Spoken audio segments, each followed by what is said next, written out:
और अब रुक करेंगे अगली खबर की ओर और अब बात मोगा बस हादसे की। जी हां, जिसकी सीसीटीवी तस्वीरें सामने अब आ चुकी है।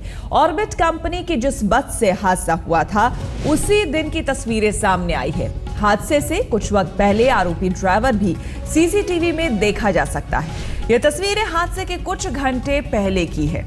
ये देखिए, यह है आरोपी ड्राइवर जो कि कुछ घंटे पहले दिखा था।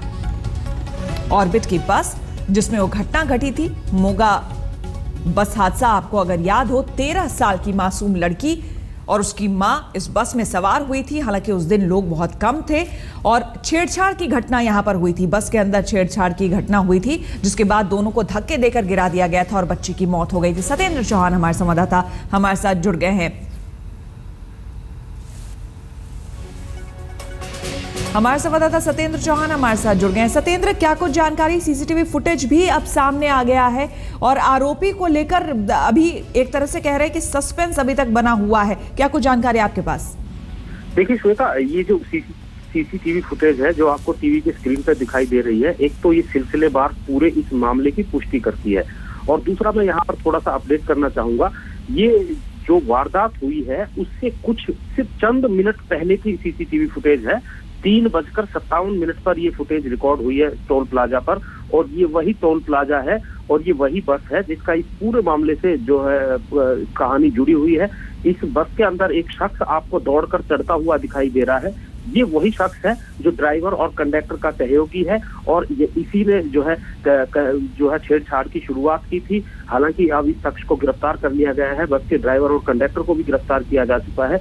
लेकिन ये असल कहानी इसी टोल प्लाजा से शुरू होती है, यहीं से छेड़छाड़ का सिलसिला शुरू होता है। और जो टाइमिंग है जिसका बारे में कहा जा रहा था, तो 3:57 पर ये टाइम यहाँ पर रिकॉर्ड हुआ है जब ये टोल प्लाजा पर बस पहुंची है। और बस किस तरीके से चल रही थी वो भी इस फुटेज में आप देख सकते हैं कि बस जो सीधी आ रही है और एकदम जिस तरीके से लेन को वो चेंज करती है, तो अपने आप में कहीं ना कहीं रैश ड्राइविंग का भी जो है केस यहाँ पर बनता है। लेकिन फिलहाल इस पूरे मामले की सिलसिलेवार पुष्टि हुई है।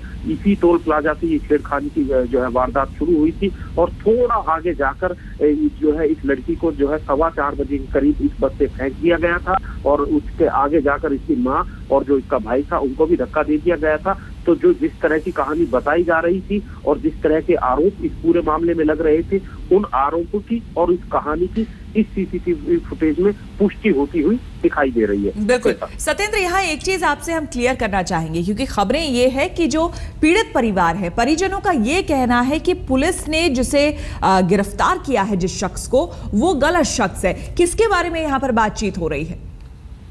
जी देखिए, इस पूरे मामले में 4 लोग थे, बस का ड्राइवर, कंडक्टर, उसके सहयोगी।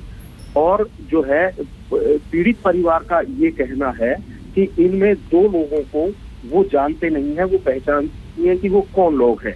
हालांकि पुलिस ये कह रही है कि बाकायदा एक शिनाख्त परेड होती है, उसमें जो है इन लोगों को शिनाख्त करनी होती है, तो ये चाहे तो शिनाख्त के वक्त मना कर सकते हैं।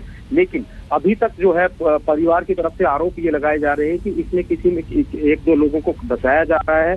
हालांकि ये सब इन्वेस्टिगेशन का मसला है, इस पर हम कुछ नहीं कह सकते क्योंकि या तो पुलिस इस मामले में कह सकते हैं या परिवार कह सकता है। फिलहाल परिवार के आरोपों को अगर हम ध्यान से माने तो उनका ये कहना है कि इसमें 2 लोगों को बदल दिया गया है। क्यों बदला गया है, कौन लोग हैं, ये कहानी आगे की है। बिल्कुल, आगे भी आपसे अपडेट लेते रहेंगे। फिलहाल बहुत बहुत शुक्रिया सत्येंद्र आपका तमाम जानकारी के लिए।